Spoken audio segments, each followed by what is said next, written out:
Welcome to Beer and Bourbon Studios. This is the Game and Drink Connoisseurs podcast. We are your game and drink connoisseurs, Bryce and Jessica. Hi, wife. How are you?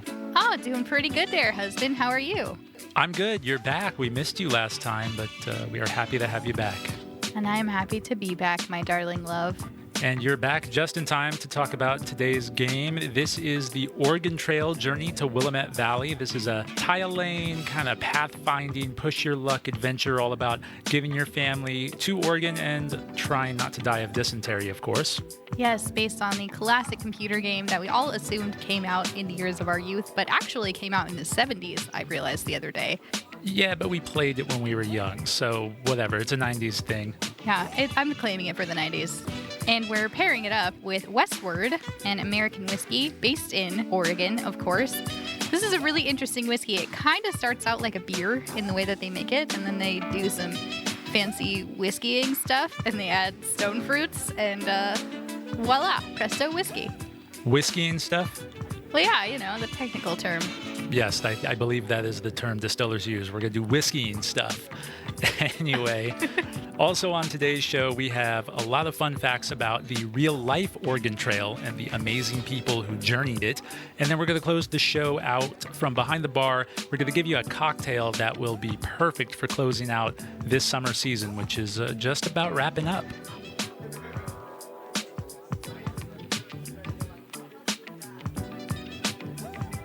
So you're claiming Oregon Trail for the 90s. I would agree. But did you play a lot of Oregon Trail as a kid? Because I've only played it like a handful of times. Well, I don't know if it was a lot. I feel like my entire memory of elementary school is sitting in the computer lab playing Oregon Trail on one of those really archaic Apple computers. But maybe it happened once and it was just really memorable. I don't know. I don't think you're alone, because when I think back to elementary school, I also think of the Oregon Trail back when it was just the black screen with the green little characters on it, and you died of dysentery. Yeah, Always. It was mostly just the text. Yep.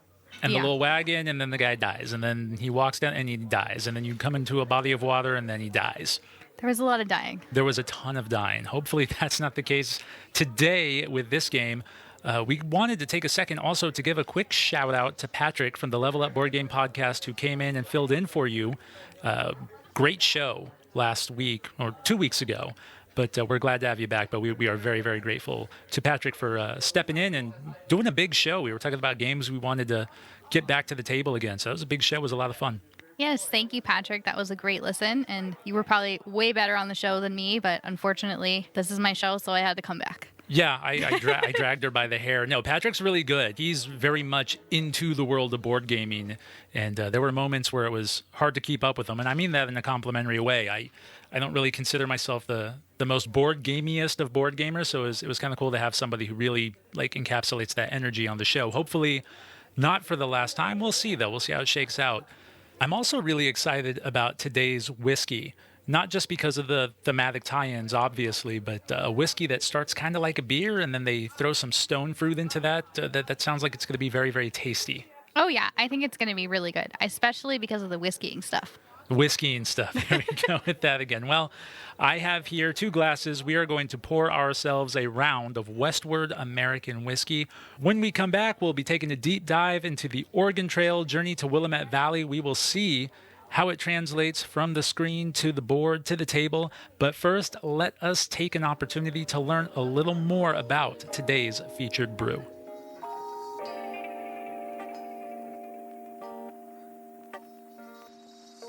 Hailing from the beer-making town of Portland, Oregon, Westward Distillery has broken tradition and the mold with their unique process of whiskey making. Since 2004, they've been putting the American Northwest on the map by, according to them, setting whiskey free. So much so that they don't describe their brews simply as whiskeys, but rather expressions. Their American single malt is the one that started it all for Westward. Like I mentioned a second ago, Portland is mostly a beer-making town, and the founders of Westward themselves were beer brewers.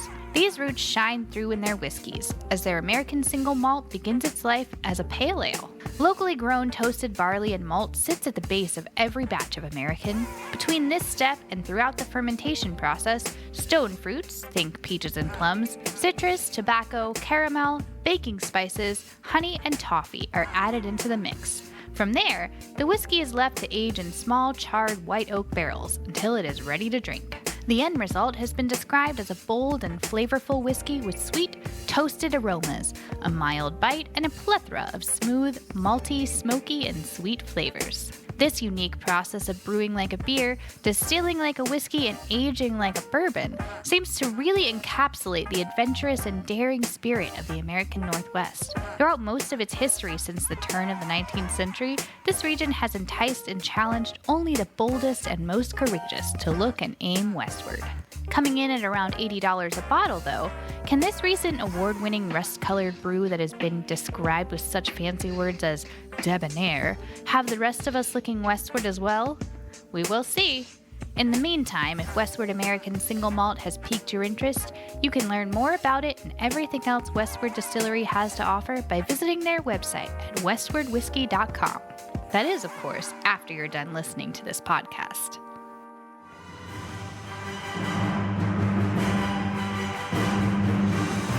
The year is 1848, Independence, Missouri. You and your family have just joined a wagon train headed to Willamette Valley to find your fortune in the West. Discover new trails as you trek through this new and unforgiving territory. Take shelter and restock your wagon at towns and forts as you pass through. Maybe even make a few dollars while you're there. Cross dangerous rivers, hunt for food to feed your family, and most importantly, keep your eye out for calamities. The next disaster is always just around the bend. The Oregon Trail Journey to Willamette Valley is a race to the finish, tile-laying, press-your-luck resource management game by Pressman Toys. It is designed for 1 to 4 players, plays in 30 to 60 minutes, and is recommended for ages 14 and up. So, the biggest thing everyone remembers about the video game Oregon Trail is dying of dysentery. What do you think their obsession was with dysentery when they were making this game? I have no clue. Maybe it happened a lot on the real Oregon Trail, but honestly, not to be fucked up, but just the thought of dying of dysentery, kind of funny. So maybe they thought it was kind of funny. I don't think that game was supposed to be funny. And yet it makes us all laugh thinking back about it. Anyway, in the Oregon Trail Journey to Willamette Valley, your goal is simple. Make it to, or at least close to, Willamette Valley, hopefully in one piece. To do that, you forge ahead into uncharted territory, buy and sell goods, hunt to feed your family, and try to avoid calamities. So when you set up to play, you're going to have a main area, and then everyone's going to have their own player board. In the main area, you're going to have the board everyone plays on. This is a 12x4 grid. It's the blank canvas, the undiscovered territory. Next to that, you're going to put tile stacks. These tiles are going to be the trails you discover throughout the game. You're going to have hunting, calamity, and market decks, and we'll talk about those a little later. A ton of supply cubes representing various items and goods, and then you have a money supply as well. In your player area, you have your player board, which features your wagon and ox. On your wagon, you have 6 spaces used to carry your family and your goods. Your family is represented by 4 dice. Each of those dice is numbered 1 through 5, and the 6th side is a grave marker. We'll talk more about that later. And those go into your wagon, starting with the 5 side facing up. You have a pistol cube, which has its own special spot in your wagon. It's a permanent item. And you have your hunting section at the bottom, which is a series of numbers and targets, and you're going to use those to aim at animals when you're trying to hunt. There's a player aid right there on the board as well. To begin the game, everyone gets $300. You lay out some initial tiles, and that's kind of the start of your trail. Everybody draws 2 tiles apiece, and then you reveal the first market card, and you're ready to start. So before we talk about taking a turn, let's talk about those family dice.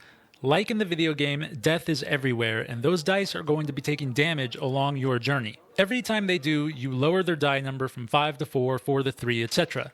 If any of your family reach 0, they're dead. You take the die, you take the headstone side, you place it face up on whatever row on the board that they died on, and you just leave it there. So now that we know how the family dice work, let's talk about taking a turn. To start your turn, you discover the trail. To do so, you play at least 1 tile from your hand, although you can play both if you want to, and then you replenish back up to 2 tiles. You're building the trail out and up to ultimately fill the entire space all the way over to Willamette Valley. Then you draw a calamity card. Calamity cards are various random events that can happen. Generally, they're negative, although occasionally you get good luck. You resolve any immediate effects, So if you have to lose a part of your wagon or something like that, you do that right away. Then you're going to begin your action phase. During the action phase, you can take 3 different actions. There are 5 different options for actions you can take.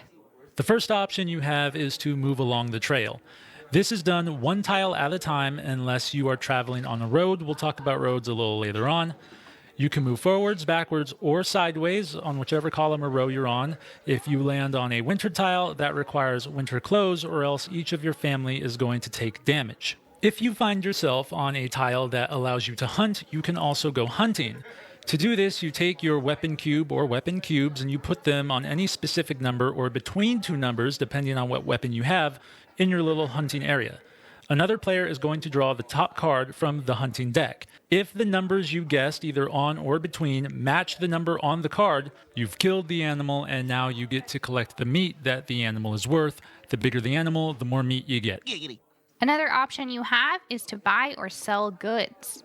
You can do this either at a fort or in a town. You can buy from either place, although the items are different depending where you are, but you can only sell items in a town. If you're selling items, the prices are dictated by the current market card. Buying items are going to be the same price across the board, and that's going to be actually indicated on the main board what those prices are. There's various provisions you can buy and sell: weapons, clothes, food, medicine, compasses, and wagon parts and upgrades. You can buy or sell as much as you want in one single action, so long as you have the space and items to do so. While in certain towns, you have the option also of picking up a hitchhiker. These hitchhikers are going to be bonus dollars at the end of the game, so long as you can make it to Willamette Valley. As a free action, you can cross a river if you happen upon one, which actually happens quite a lot. River tiles are marked 1 through 5. You have the option to either risk the river, which means rolling a die, and if you match or surpass the tile number, then you cross safely and continue your turn. However, if your roll is lower than the number on the tile, then you have to take damage equal to the difference between the number that you rolled and the number on the tile. You can distribute this damage among your family members however you like. If you decide that you don't want to risk the river, you can also cross safely.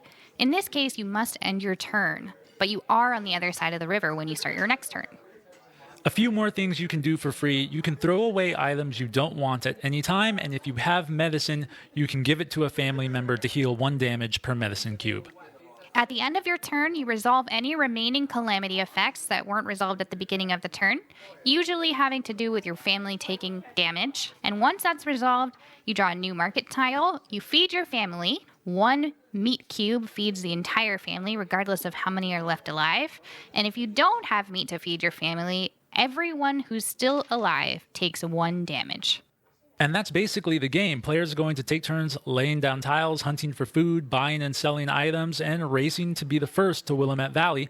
That's one of the ways in which the game end is triggered. As soon as somebody reaches the valley, everybody gets 1 more turn. The other way the end of game is triggered is if the last tile is placed on the board.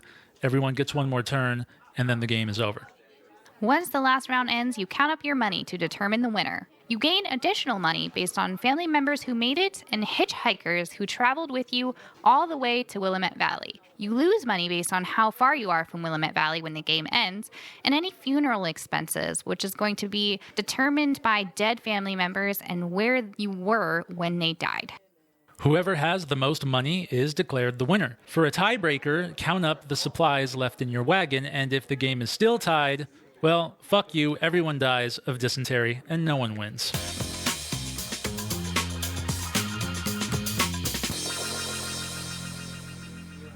Now that we know how to play the game, let's talk about some strategies for winning. And we have a lot of pointers for you on this one. First and foremost, keep your family alive and well. You're actually awarded $100 for every point of health remaining at the end of the game. So that's a potential $2,000. And every time someone gets hurt, that's money lost. Funerals are more expensive also the earlier they die. So try to keep your family alive for as long as possible. Definitely a good idea to avoid damage whenever you can, and one of the ways you can do that is to end your turn on fort tiles when possible. When you're on a fort, this usually negates the effects of the worst calamities such as instant death and things like that, but also when you start your next turn on a fort, you don't need to draw a calamity card, so your family is safe that much longer. Even if it means going backwards, try to get on those forts to avoid all that damage and even give yourself an easy turn next time. But you don't want to lag behind too much. If you have to go too far backwards, it's definitely not worth it to end your turn on a fort. It can be more costly at the end of the game because you want to be obviously closer to Willamette Valley. That's going to give you the most bang for your buck points-wise. And depending on how you play, we'll talk about that later, but you could risk missing out on available goods. Absolutely take advantage of goods as you come across them, but also take advantage of favorable market situations. Sometimes market cards are going to come out that make the items in your wagon worth a lot more than others. The trick is to sell those items when they are at a very high price. So let's say you have a shotgun that's worth $200. You sell the shotgun for $400. You can then go ahead and rebuy that shotgun for $200, and you've made a $200 profit. This is a major point in the game. You want to take advantage of that market. Don't just race to get to Willamette Valley first, because if you have the most money, you don't necessarily need to even make it to the valley. That's right. The winner is determined based on who has the most money at the end of the game, not who made it the furthest or has the most health. Indeed. So take advantage of that market. Don't just survive on the Oregon Trail. Turn a profit. Another thing you want to take advantage of are the compasses. Make sure you buy one every time you have a chance. Compasses remove the guesswork from hunting. They allow you to take aim. So you can pick up the card and see what the number is before you aim your pistol or your shotgun, although you could just use the pistol. And since you knew where to aim, you always hit your target, and you're guaranteed whatever food is on that top card. The one problem with compasses is that they're single use. So once you use it, you lose it. And that's why you want to buy one every chance you get. Yeah, don't let your family starve, but do build and use or possibly even obstruct roads as you're building the trail. Every tile comes with a road, or at least a piece of a road on it, and you can align the tile however you want when you set it on the board. If you connect road pieces, every time you move, you can move along the entirety of that road and call it just one movement. So whereas before you're doing one tile at a time, now you can move 3, 4, 5 tiles at a time. You still have to cross rivers, but this will help you take the lead when you need it. So you want to build up roads as you move. However, be aware that any road you build, other players can use it too. So if somebody's behind, they can catch up and even surpass you if you're not careful. The other thing you can do is cut the road off and leave people with nowhere to go after you're done crossing it. In this game, each row only needs 2 tiles in it before you can move on to the next row and advance the map. So it's very possible that eventually you're going to get to a point in the game where you're filling in gaps way behind from where your player is. And that can be used to obstruct a road or obstruct another player who might be behind you. Another important tip: don't rely too much on the ox and wagon upgrades. Calamities are very likely going to take them from you. And when you lose a wagon upgrade, you lose everything that's stored in that additional storage space. So it's better to rely on the default wagon space as best as you can. Just put things in there and don't worry about extra space. And if you're using the market to your advantage, it's really easy to swap items out as you need them. So it's not really an issue where you're going to need extra space anyway. As you get closer to the end of the game, you're going to find yourself needing less stuff, and therefore you're going to have some free space in your wagon. Consider picking up a hitchhiker at this point. Jess touched on it before. I'll just reiterate. The hitchhiker is worth a lot of money if you can get to Willamette Valley. This can even offset funeral costs if one of your family members died, but you do have to make it to Willamette Valley. Alternatively, mid-game they can be good for taking damage.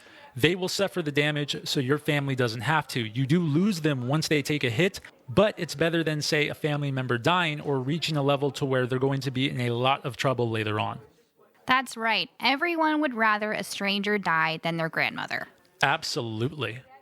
Lastly, you want to try to avoid the winter tiles. If you enter a winter tile, as we mentioned before, they do damage. 1 damage to everyone in your family unless you have winter clothes. Winter clothes take up a lot of space in your wagon, and they cost you $100. So if you happen to have it, it's great, but it's not really worth taking up the space in your wagon for the chance that you might come across a winter tile. So if you can go around them, definitely do that. And if you can't, and you have a hitchhiker, and you're out of food, just pull a Donner Party and eat the hitchhiker. Now that we've tackled the strategies to win, we're going to take a little breather. When we come back, we'll talk about what we dislike and like about the game, and what other people said.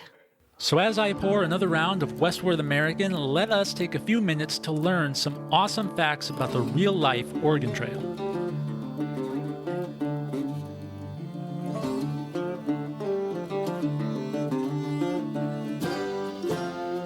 The real-life Oregon Trail was a 2,000-mile series of westward paths starting in the Midwest and ending in either Oregon, New Mexico, or California. Most notably, the trail began in Independence, Missouri, and ended near modern-day Portland in the Willamette Valley. Between the years of 1840 and 1890, these paths served as the main routes westward. The Oregon Trail's roots begin with French, Spanish, and indigenous fur trappers and traders in 16th and 17th centuries. These small trails and routes were further solidified in the early 1800s with the expedition of Lewis and Clark. The trail came to full fruition in the mid-1830s when missionary Marcus Whitman mapped out what we know as the Oregon Trail for the next 55 years. The best time to begin this journey was late spring. This would ensure that there would be plenty of grass for the horses and oxen that pulled the wagons to eat, along with keeping in line with bison migration that would supply travelers with an abundant food supply. Most importantly, this would give travelers the best chance of reaching their destination before winter, which would make much of the trail impassable due to heavy snow and deadly cold. The trail also moved along 3 major rivers to ensure drinking water was accessible. As important as water was for travelers and their livestock, it did add hundreds of miles and at least 2 months to their journey. While there were some individuals who made the trip on horseback and even on foot, the majority of travelers made the journey in prairie schooner wagons. These were lightweight wagons that were typically 12 feet long and 6 feet wide and pulled by 2 oxen. While not the most lavish or comfortable, they got the job done. Hundreds of pounds of flour and jerky, water barrels, winter clothes and spare wagon parts, rifles, ammo, bacon, rice, coffee, and maybe even a little whiskey were typically what you would find on most wagons. There were many things along the path that one could find during their journey to prove they were going in the right direction. Many travelers would leave behind warning notes or spare provisions for people behind them to take heed to or enjoy. One of the most famous markers is Independent Rock in Wyoming. Aside from marking the halfway point in the journey, this rock is also known for the hundreds, if not thousands, of travelers who etched their names into it to immortalize their place in history. There were many hazards on this 2,000-mile journey that travelers would face, most notably disease and accidents. Cholera, drowning, accidental firearm discharge, and of course, dysentery were very common. Starvation, Indian attacks, the elements, animal goring, and snake bites were fairly common as well. By 1890, with a massive system of railroads now firmly in place all throughout the country, the Oregon Trail became almost entirely unused. However, there are many monuments and landmarks scattered all throughout the trail to memorialize its place in our history. In fact, you can still technically take the 2,000-mile journey today, although it won't be nearly as arduous. Wagons, trails, and passes have been replaced by cars, highways, and roads, but it's as close as any of us are gonna get. The monumental amount of grit and spirit the travelers of the Oregon Trail possessed is nothing short of amazing. These pioneers set forth into incredibly hostile lands with no promise of survival to set up anew and build the western half of the country. The gold rush, the Wild West, the film industry, Las Vegas, and yes, the video game we all played in 3rd grade are just some of the many landmarks in American history who would not have been possible if not for the brave men and women who made that journey 180 years ago. It is a remarkable tale that encapsulates the pioneering and forward-marching spirit of America like no other, and something that should not be forgotten, nor looked back upon with anything but gratitude and awe.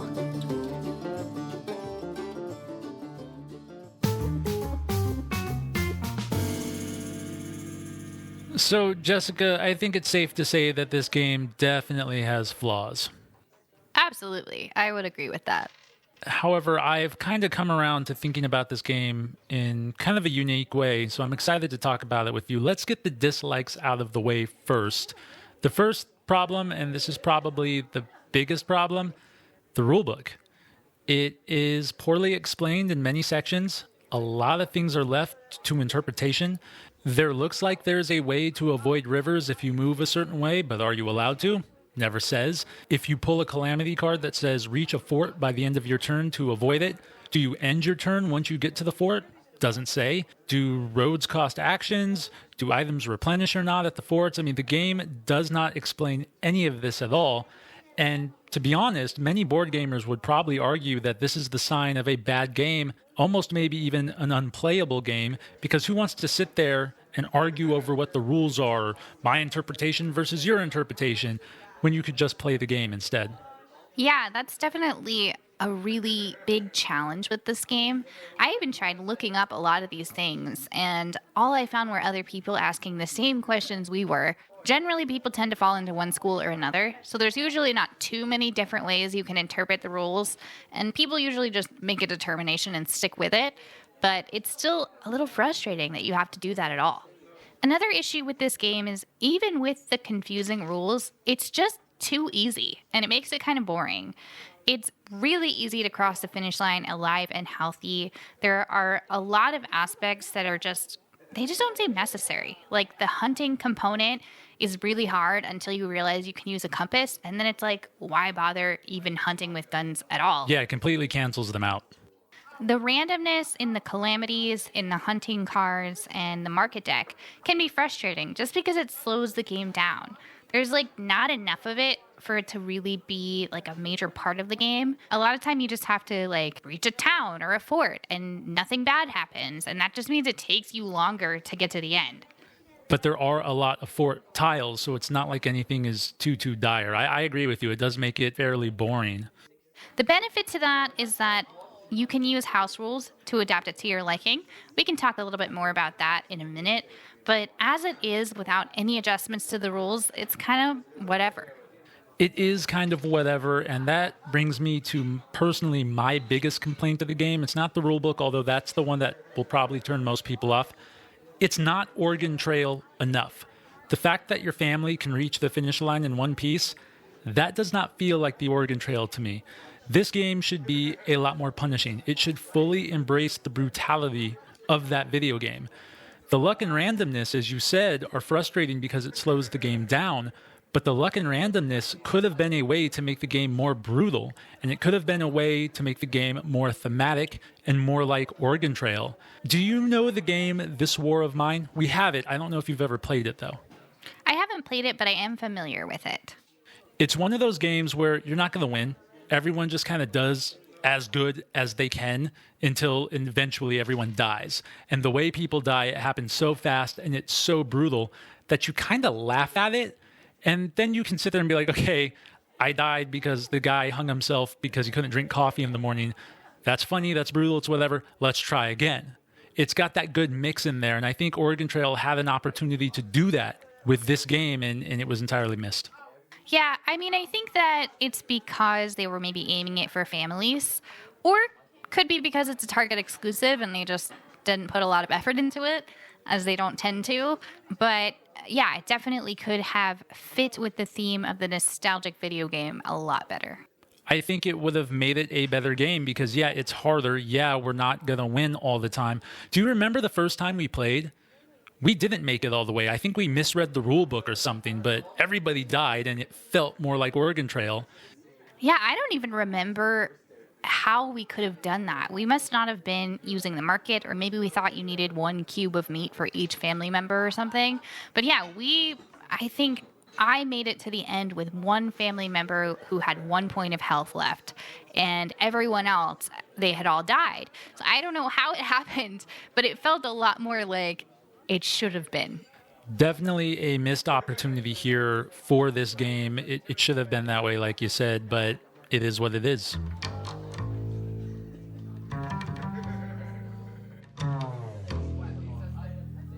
There are things that we liked about the game, though, so let's not deny that. It did really make a good attempt at capturing the spirit and nostalgia of the game.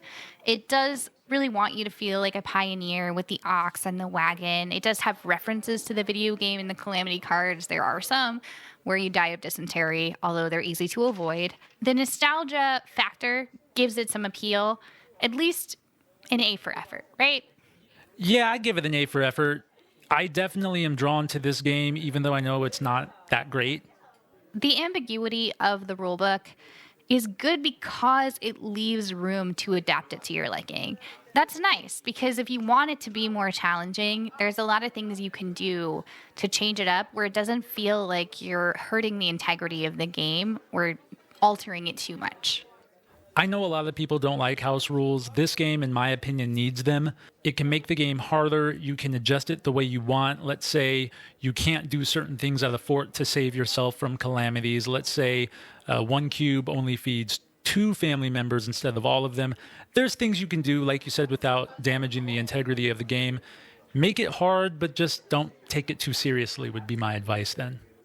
I would say no matter what, don't take it too seriously. Yeah, you really can't. Now, I said I had an evolution of thought on this game, and I did. At first, I was like, this game kind of sucks, and it's got some appeal because of nostalgia, but generally a bad game. I started thinking of it like this. If you're dealing with families and kids, and you had mentioned it was a game made for families, the Target exclusive games typically are. If you're looking at this game in that light, I think the game then becomes tolerable for parents who are going to play something with their kids. So if you think of games like Monopoly or Hi-Ho Cherry-O, those are games that kids like to play because of the money, and Hi-Ho Cherry-O is a pretty easy game. And adults, they'll play it with their kids because the kids want to play. But this is one of those games I think that both will be able to enjoy. And I think for kids, there's a lot of elements and mechanics that they can learn without it feeling too heavy, while adults enjoy it at the same time. You're dealing with race to the finish, you're dealing with item management, you're dealing with the very idea that actions have consequences, right? Don't feed your family, they die. That's very heavy, but I think it's important for kids to learn, and this game gives them a way to learn those type of things without it being too real for them. I would definitely agree with that. And it's good for the parents because of the nostalgia factor, right? Even if you're not getting enough of a challenge, you're generally not going to. But if you're playing Candyland, you don't get to laugh and be like, haha, dysentery, Right, and that's what I mean. I would say for kids who are like 6, 7, 8, this game is perfect because once they get a little older, they can play more complex games that their parents like to play. But this, to me, is a good balance right there for parents and kids. And I think if you have kids, this might be a game worth considering.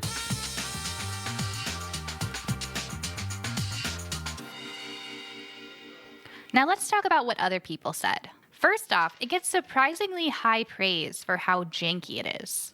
I was very surprised at the number of people who enjoy this game outright. Yeah, and I think, again, the nostalgia factor has a lot to do with that. I would say so, too. A lot of people did complain about the rules, but most people just found a way to enjoy it for what it is. One person on Board Game Geek actually suggested that expansions be added to the game to make it feel more like the Oregon Trail. In the video game, you trade with Indians and there's different type of terrains, more than just snow and regular terrain. That's a great point. I think it would have made the game a little more interesting, would have made it feel more like the video game at least. Cool idea, I think. I think so too. And I noticed some people on Board Game Geek suggesting their own versions of house rules as well. Different variations to make it more challenging or more interesting, just to try to change it around a little bit. But some people didn't even bother to try it, simply because of it being a Target exclusive. They're not known for great board games that they come out with. Once in a while you get one that's fairly enjoyable. I think Planted is probably the last one that I played that I really liked that was Target exclusive. But yeah, for the most part, they don't make great ones, and then I guess Pressman Toys isn't known for good games either. So I can see why people would say, yeah, I'm not playing that. I mean, I'll be honest, I didn't really want to try it. I didn't have high hopes for it, but I'm glad that I did. I am too. I'm glad we own it. We originally spent $40 for it. I think right now it's on sale for $20, so that might influence whether or not somebody might give it a chance. I would say it's definitely more worth 20 than 40. If I had known what it was going to be, I don't know if I would have spent the 40 on it. Yeah, probably not. All in all, you might enjoy this game if you go in with low enough expectations. Yeah, don't take it too seriously. If you have kids, though, this could make a really good family game for you. If you are just a bunch of adults gaming, probably not going to be something you enjoy too much unless that nostalgia factor really pulls on you. But even then, it does lack a needed brutality. You can adjust the rules pretty easily if you want to add that brutality, or you can turn it into a drinking game, which I think paired with the nostalgia could be a lot of fun. Oh yeah, it could be drink every time you get a dysentery card or something. For the price, consider it if you have kids. Otherwise, yeah, this might not be for you. Unless, of course, it is.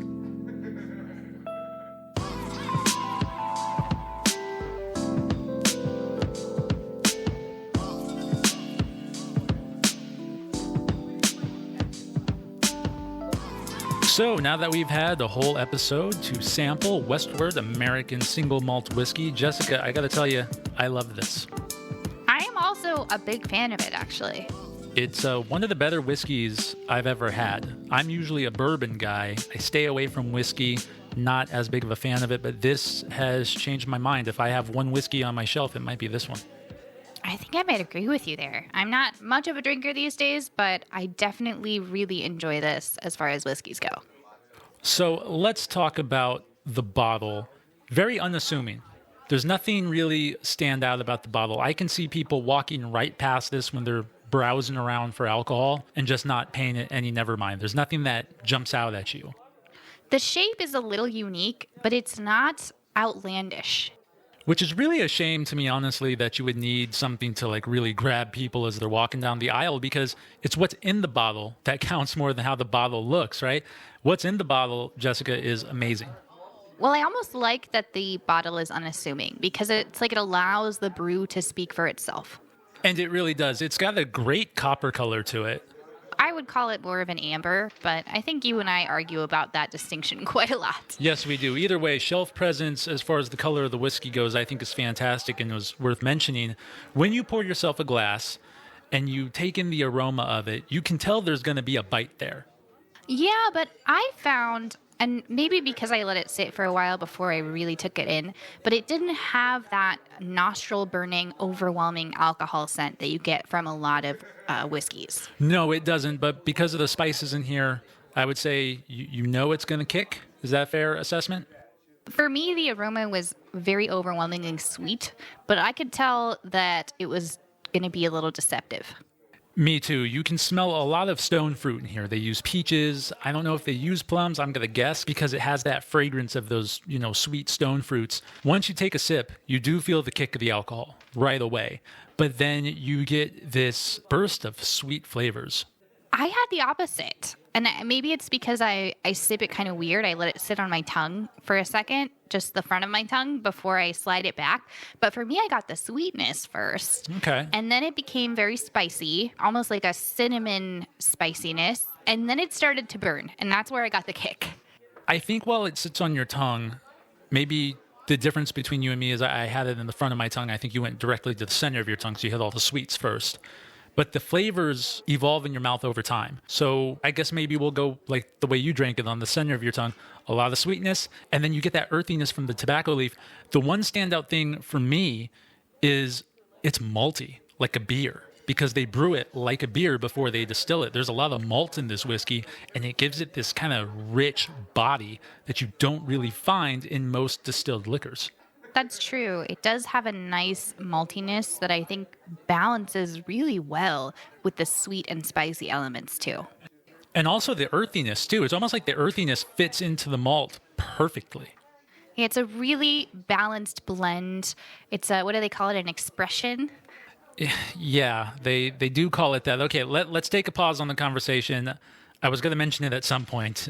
You brought it up, so let's talk about it now. The only reason I'm going to bring up this whole expression thing is because I know people who are going to listen to this who are going to be like, expression? What the fuck? It's douchey. Okay, it's douchey. It's a douchey thing to call your whiskey. Here's what I will say. Ignore that. This shit is good. If they want to call it an expression, let them, whatever. Don't care. It's delicious. It's an expression of delicious whiskey. I'll say that. Certainly puts a happy expression on my face. Yeah, mine too. It's really impressive and amazing to me how these distillers can pack so many complex flavors into one beverage that just complement each other so well. Like, I don't know how they come up with these combinations, especially when you're reading them sometimes, like the different notes, and you're like, well, that seems kind of weird. And then you taste it, and it's just like, I don't know, like a melody in your mouth. Yeah, like how does tobacco and peach work? But in this drink, it absolutely works. It's amazing. And I think some people might be intimidated by the price. It's about $80 a bottle, but I would say it's 100% worth it. This is a really well-made, good-tasting whiskey. I would agree. In fact, $80 is the cheapest one they have. So that gives you an idea of what they put into the stuff they make. Absolutely. I will also say it's 90 proof. So it's a lot of bang for your buck. It's amazing, too, because it doesn't taste like it. You know, a lot of times you get a high alcohol content and all you're tasting is the burn, but you're paying for getting drunk or whatever. You just want to feel that, right? But in here, you're getting a lot of flavor and a lot of alcohol content, and it's balanced really well. It's going to give you a very warm feeling. So I would suggest drinking it slow. In fact, I'm 2 glasses in almost, and I do feel warm and fuzzy. Not every alcoholic beverage does this. Usually you just get kind of like the buzz feeling. I don't have that. I just feel warm. I actually got the warm feeling right off of the first sip, which is great. But yeah, definitely you want to drink it slow and just be careful because it tastes very good and very smooth. It's deceptive how strong it is. It gets smoother as you drink it, too. So you're right, it is deceptive. And that $80, because you're supposed to drink this slowly and a little at a time, it's going to pay for itself. Yeah, I mean, if you take care for it and consider it the way that it should be, it's going to last a good while for you. So nothing is perfect, but things can get pretty close. This is one of the best whiskeys I've ever had. If you're in the market for something very adventurous, very different and unique, remember this thing was brewed like a beer. If you want to taste fruit flavors and spice and bitterness all in this malty full body, this is definitely one to try.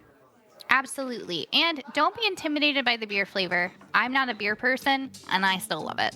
And again, don't be intimidated by the price. Find out where you can get this. Near us, it's at Total Wine because we're closer to Oregon. Hopefully you can get it there too.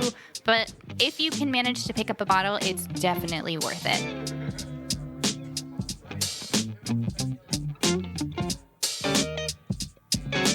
Hey, it's Bryce here from Behind the Bar. Brew, food, and mixology tips for a better drinking experience. If Westward's American single malt whiskey has piqued your interest, I got a cocktail recipe for you to help make one final mark as this year's summer season winds down. A delicious fruit cocktail named Here Comes the Sun. This twist on the classic whiskey smash is designed to not only highlight the sweeter aspects of this American single malt, but also will up your cocktail game, making you the go-to bartender and therefore, potentially, the most popular guy or gal at your next cookout. And we're going to learn all about how to send this summer off with a bang right here from Behind the Bar.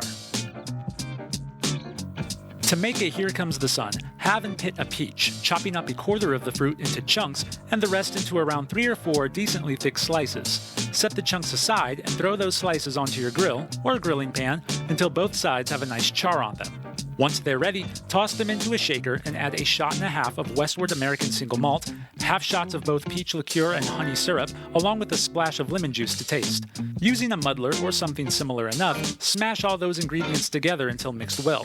If you'd like, you can then add ice and give it all a good shake, but it's not necessary. Use a strainer to catch the pulp and pour over ice into a standard rocks glass and top with plain club soda. Take a toothpick and some of those peach chunks and add them as a garnish along with a small sprig of mint leaves. Now, if honey syrup is hard to come by wherever you are, you can make some yourself by mixing 1 part honey and water in a saucepan over medium heat until the honey has dissolved. Obviously, allow it to cool. This cocktail can serve as your quintessential summertime sundown refresher.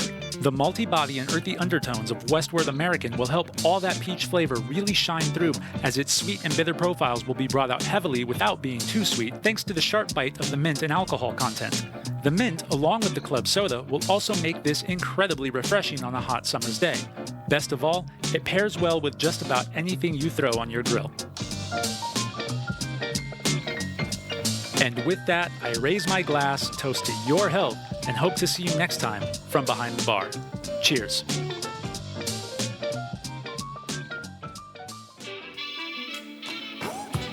Well, that's all we have for today. Winding down the summer with a delicious cocktail, delicious whiskey, Oregon Trail, and, whiskey and stuff. That whiskey was really good, though. Oh, yeah. It was really terrific. Good. If you've tried today's brew or if you've tried today's game and you want to tell us about it, we would love to hear your thoughts. Keep the conversation going. Leave a comment wherever you're listening. And while you're at it, go ahead and share us with your friends. Hit that subscribe or follow or like button, whatever it is that the kids are using these days. And as always, leave us a 5-star review. Want to see those 5 stars. That's right. We will never stop threatening you. If you leave us a review that is less than 5 stars, we know where you live. We don't. The threats are empty, but we're going to keep giving them anyway. Yeah, and we're not going to find out where you live also. Like, we're not... Yeah, that's creepy. We don't have that kind of skill or motivation, but just, like, pretend like we do. Just leave the stars. Just leave them. Just give us your stars. We want all the stars. Like Jessica said, the summertime is winding down, and we are getting into our personal favorite time of the year. And we got a lot of fun stuff planned. We have fall, we have Halloween, we got Christmas, and we're going to dabble into each and every one of those things, I think. We got some great fall stuff coming up for you to kind of bring the season in, so we're really looking forward to the next couple of weeks. Yeah, it's going to be some great episodes talking about some great games.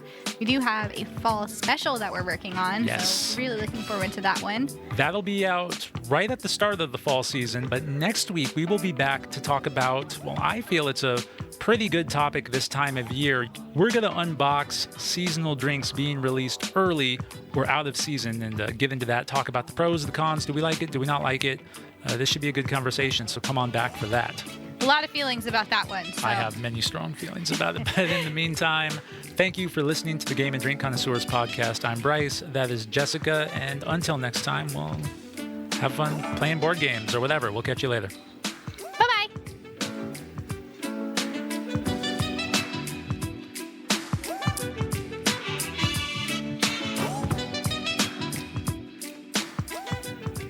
If you leave a review less than 5 stars, we will come for you.